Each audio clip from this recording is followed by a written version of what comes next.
Hello and welcome to the Small Business Briefing. I'm Brian Calley, CEO of the Small Business Association of Michigan. Good afternoon. Thanks for tuning in today. I'm Sarah Miller, Vice President of Operations, and I want to say a big welcome to all of our new members, but we're going to highlight Mari Cooper and the Early Foundations Child Development Center. Thanks for joining.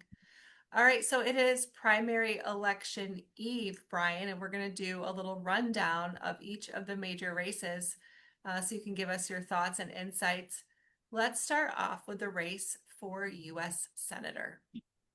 So for U.S. Senate, this is the one that definitely has the most national attention, and there are big dollars being spent and that will not end after the election tomorrow. So tomorrow the contest changes. It'll be one Democrat versus one Republican, but the main one of the main focused races and most watched in the entire country is the Democratic primary between Abdul al-Sayed and Haley Stevens. So Haley Stevens is a member of Congress, has served in a district in Oakland County for the past few terms, and she's running for U.S. Senate to succeed Gary Peters, who is retiring from the Senate, and her challenger, Abdul al-Sayed, is a public health officer and had served in similar roles in the city of Detroit and Wayne County. Now, this primary contest is kind of a manifestation to a power struggle within the Democratic Party right now. And it's one of the reasons why people all around the country are watching it. So Abdul al-Sayed comes from the more progressive or left-wing part of the party, and Haley Stevens viewed not as far left, although I think the everything's relative. I don't think that Haley Stevens would necessarily call herself moderate, especially not in the middle of the primary, but is at least perceived that way in this context. And so that's kind of the struggle. President Barack Obama, Haley Stevens worked for him before, and he had weighed in, and a lot of the more establishment types have weighed in and supported her, but Bernie Sanders and AOC and others have really put their muscle behind Abdul al-Sayed, and this has created kind of a spectacle. Now, those coming from that part of the further left part of the party have been winning open seat primaries across the country. So what is interesting or special about Michigan? Why is this getting so much attention? And the answer is because this is a purple state. The other ones, they weren't these kind of close states that have close elections and go back and forth between Republicans and Democrats. This is a purple state primary between these like opposing forces within the party. It's made it very interesting to the outside world to watch and in a lot of ways participate in. So prediction markets have really moved strongly in favor of Abdul al-Sayed. And that is informed by the last two independent polls that were published that showed him doing particularly well, that those undecided voters were kind of breaking in a block toward him. Primary elections are notoriously difficult for pollsters to get right. So you always have to take it with a little bit of of salt, but it is starting to look like the underdog is Representative Stevens, and Abdul al-Sayed is in a pretty commanding position again, according to prediction markets and the two most recent polls. They will face a former member of Congress, Mike Rogers, who had consolidated support within the Republican Party earlier and has been really kind of working toward the general election positioning since spring. So this tomorrow is when it gets narrowed down to those two. And one of the election issues, by the way, in this has been electability, who can win in November. And both Abdul al-Sayed will say uh, that he fires up and energizes younger voters, and that they're going to be important. Having that kind of dedicated, determined turnout is going to be really important. And Haley Stevens talks of having a broader appeal that is necessary to win general elections in Michigan. So rightfully very closely watched. And this is one of those elections that is expected to be a toss-up type of a scenario come November. So this really, really big decision that puts Michigan right in the thick of it, and that will not change after tomorrow, regardless of the outcome of that election. I think this one is going to be one that that is closely followed and battled over, potentially right up to the end. All right, let's take on the next race, which is that for the governor of Michigan. So the governor's race is, you do technically have contests on both sides. So the Republicans have a primary election tomorrow. The Democrats have a primary election tomorrow. The difference is among the Democrats, the all the polling shows that Jocelyn Benson, current Secretary of State, is in a very commanding position to take that nomination tomorrow. Her opponent, Genesee County Sheriff Chris Swanson, is very energetic and is, by all accounts, has run an admirable campaign. But really, it's hard to find any kind of shred of evidence that that Jocelyn Benson will not win this election. There, on the Republican side, the contest between John James, who is now endorsed by President Trump, which is a pretty big deal in a Republican primary, has an opponent, Perry Johnson. Can't miss it. Perry Johnson's media effort to get his name out there and message and name ID has been funded to the tune of about $30 million. It's been a very broadly and widely pushed campaign. So this is there's surprisingly little public polling on this one to predict where things are going to land. But the that race will be decided tomorrow as well. Conventional wisdom is that the way that Michigan normally goes, so whatever party is in power in Washington, so whoever has the presidency, in this case, the presidency is held by a Republican, that the general election, it gives a boost to the opposite party, Democrats in this case.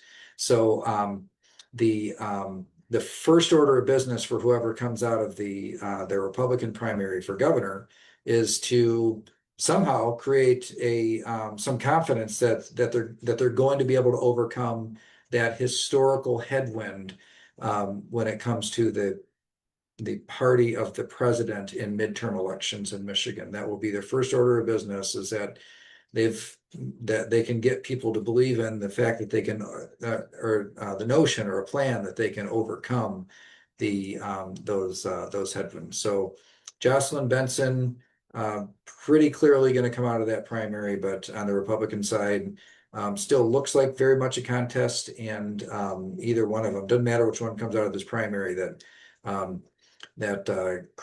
making a case that the November election is not too much of an uphill battle will be their first order of business. Okay, next on our list is a race we haven't talked about a lot on the briefing, and that is for Attorney General. The Attorney General race is between two county prosecutors. The first is Ellie Savitt. He's been nominated already by the convention of the Democratic Party. So the two parties have they have conventions where delegates of the political parties, a few thousand people, they meet together and they pick who the candidate's going to be. And that's just how this office works. It's how Secretary of State works as well. And so Ellie Savitt is the Washtenaw County prosecutor, and he will be running on that side. The other side is another county prosecutor, which is the Eaton County prosecutor, Doug Lloyd. So two county prosecutors going head to head, and this one is expected to be a real contest. I talked about the headwinds against the party of whichever party holds the presidency has to overcome that in midterm elections in Michigan historically. The exception to that rule, not necessarily the exception to the rule, but the one that always seems to be close either way is the Attorney General's race. This is one that seems to be close even when other races aren't close. And if you even regardless of which party holds the presidency. So that will be an election. There's no primary tomorrow. Those are the two candidates, but that will be one that I expect will be a competitive election moving forward. Okay, moving on to replace Jocelyn Benson is the race for Secretary of State. So a couple of fairly familiar names that are running for Secretary of State. Again, they're not on the ballot tomorrow, but just wanted to put it out there that they're elected by conventions or selected by conventions.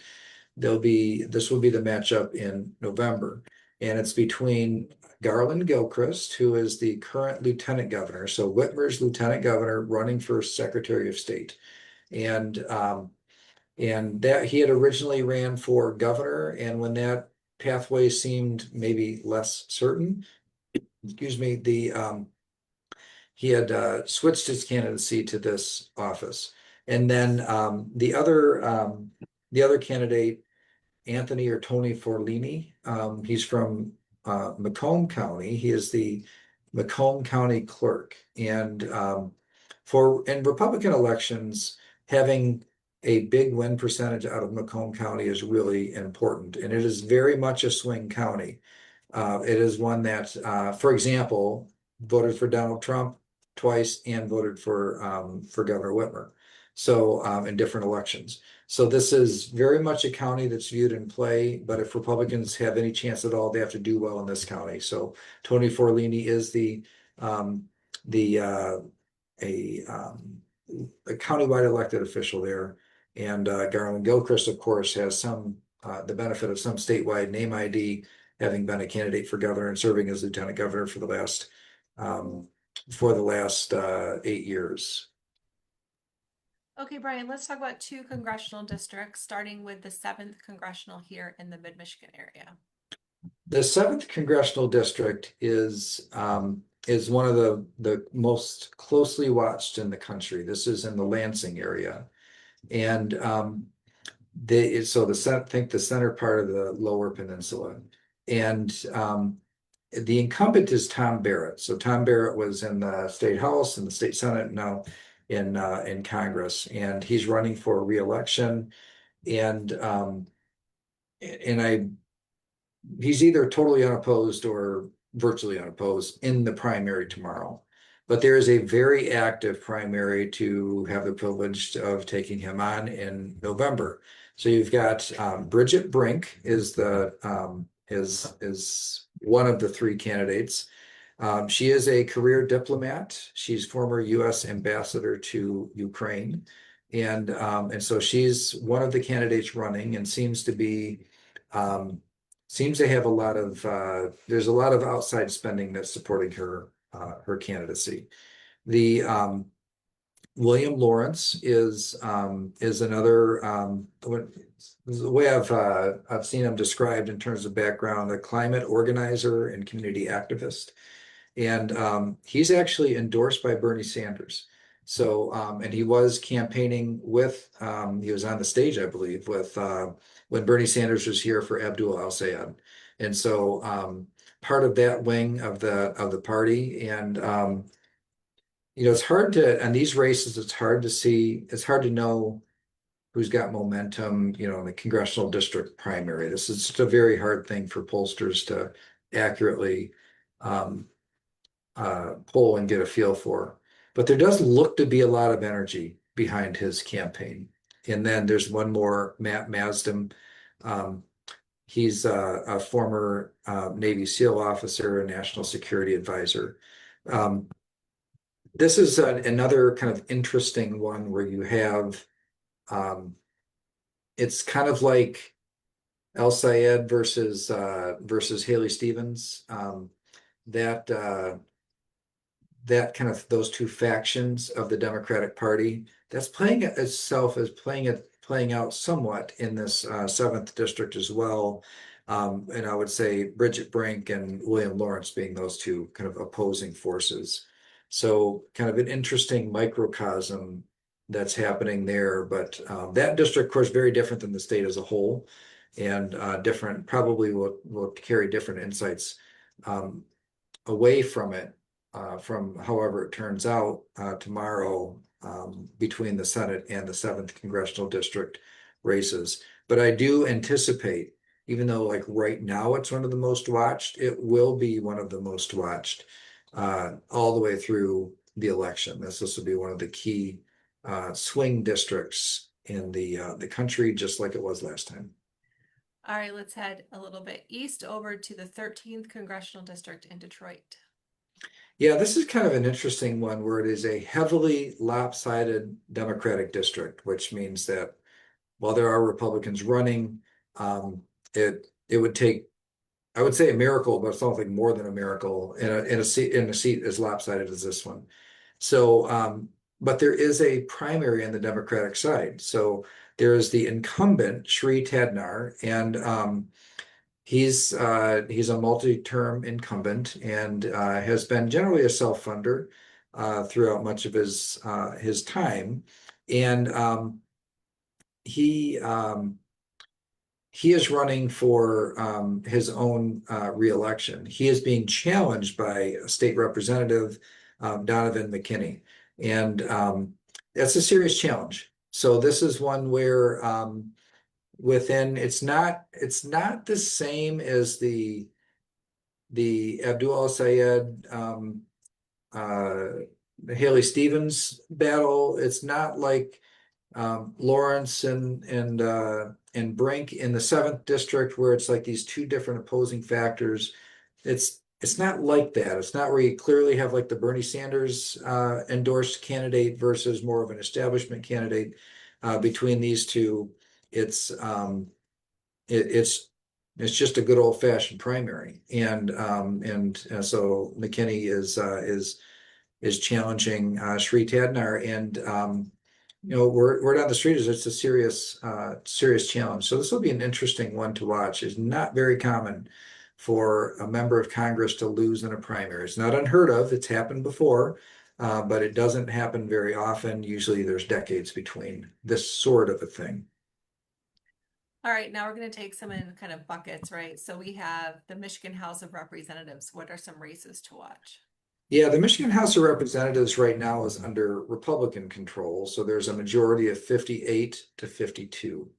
And so there's two different things that are happening. You have open seats where there's no incumbent running, and that might be because somebody is just choosing to leave office, or maybe they're term limited out of office, or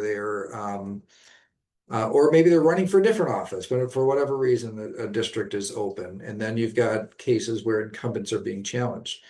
And for the Republicans, there's a series of seats of whenever you hold the majority, you have more to lose. And so some of those battleground seats that they won last time will be the most challenged this time. And Jackson, Washtenaw County, there's a seat. There's some focus in Oakland County, for example, as well. And this is this is a series of more local elections. It is interesting. The top of the ticket will impact what happens further down. But both caucuses are boasting that that they're really proud of the people that they have recruited to run in some cases, or those who've decided to run and are stepping up and running for office. They talk with a lot of confidence, and so there's an expectation that the House of Representatives will be a main battleground for those interested in state politics over the next coming months between now and in November. But ultimately, I think it'll come down to about 7 or 8 races of the 110 in the House, about 7 or 8 that are really the main races that will decide what happens. And you'll see some races downriver Detroit. You'll see Oakland County and then that Jackson, Washtenaw County seat being some main places of focus, and then over into Battle Creek. That 94 corridor actually pretty pretty interesting part to watch here. So now the dynamics could change down ticket depending on who wins at the top of the ticket. So let's say the more establishment part of the Democratic Party wins elections tomorrow. Haley Stevens, Brink wins um, in the seventh, then that creates a certain kind of scenario down ticket. If the more progressive part of the party wins those up ticket races, then it tends to set the tone in the conversation, the issues further down the ballot. So that will be an interesting thing to watch and watch very closely. State rep races tend to be local races, treated like local races, but national politics really these days infects almost everything. All right, Brian, let's take a look. I was just dropping in some stuff in the chat, but let's take a look now at the Michigan Senate. And I am sharing two things. One is our list of endorsed candidates, and two, where to go to look at a sample ballot so that you're prepared before you head to the polls. So check the chat for that. Yeah, great thing to do to look at if you haven't already voted, to look at a sample ballot. So when you go in, you know everything that is that will be on the ticket and asked of you. So there's and in the state Senate, remember I said Republicans control the state House, Democrats control the state Senate. It's very close control, 20 seats to 18 seats, as close as you can get without it being tied. And there's really only two or three, but more like two seats that determine the control of the Senate. And so there's yeah, let me revise that. Probably three, mainly that are in one way, shape, or form are going to be that both sides are going to go after, either to defend or to try to take. And there'll be plenty of turnover because you do have a lot of senators that are reaching the end of the time that they can serve. But tomorrow the slate for November will be set, and so it is as close as it could be.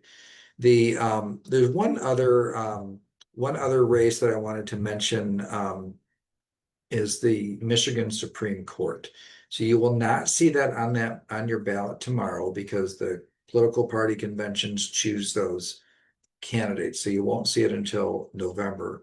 But I just want to put on your radar screen that every single cycle, every 2 years, two of the eight Supreme Court justices are up for reelection, or if somebody retires or something, there's an open seat. The political parties make the nominations. The two that are up right now are the Chief Justice of the Supreme Court, Megan Kavanaugh, and then also Noah Hood, who is a Justice of the Supreme Court that was appointed um, by Governor Whitmer to fill a vacancy. And so now he has to run for reelection to that seat. The the Republicans nominated two existing judges. Those judges are Michael Warren. So he was a judge for a very long time has been a judge for a very long time in Oakland County and the circuit court. And then Cassandra Morse Bills, who is a judge in Oscoda County, which is up in the northeast quadrant of the lower peninsula, so a rural area of Michigan, and she's been a judge there. So two county judges that are running for Supreme Court as well. You won't have to vote on that tomorrow, but it is one that'll be a very important race to take up in November. So many things that are on the ballot right now. You notice I'm not really into predictions per se, unless we're talking privately. But we do have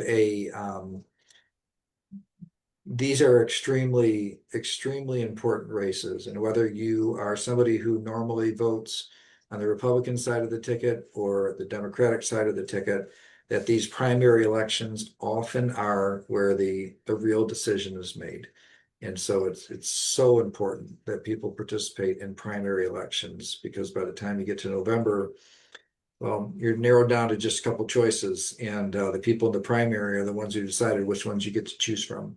And so, if you're inclined to vote there, thank you, congratulations on being one of the deciders. And if you're not, then I would implore you, start voting in primaries, because it is the place where, in many cases, the race is decided. And so that's up tomorrow. And we will have, Sarah, you just shared our endorsed candidates after the elections tomorrow. There'll be several instances where SBAM will take more positions in races. We don't take all the positions before the primary. Sometimes we do wait if the outcome of the primary is not let's say you have candidates on both sides and there are multiple candidates that are pro small business. If that's the case, then we don't necessarily get involved early. But ultimately, we will expand that list. So if you don't see your district on that list, just sit tight. Really, that means one of a couple things. Either there are multiple people that would be okay from a small business standpoint. It could be that there were no candidates that were that were deemed to be qualified to get the nomination. But nevertheless, keep an eye on sbam.org, and we will let you know as we take additional positions in the future, and there will be more. All right, well, thanks for doing that rundown for everybody today, Brian. And in addition to endorsements, we'll also be putting up information on the statewide races too. So be sure to stay tuned to the briefing and to the website for more details. We hope you have a great week, and we will be back here next Monday at 3 o'clock. Thanks, everybody. See you next week.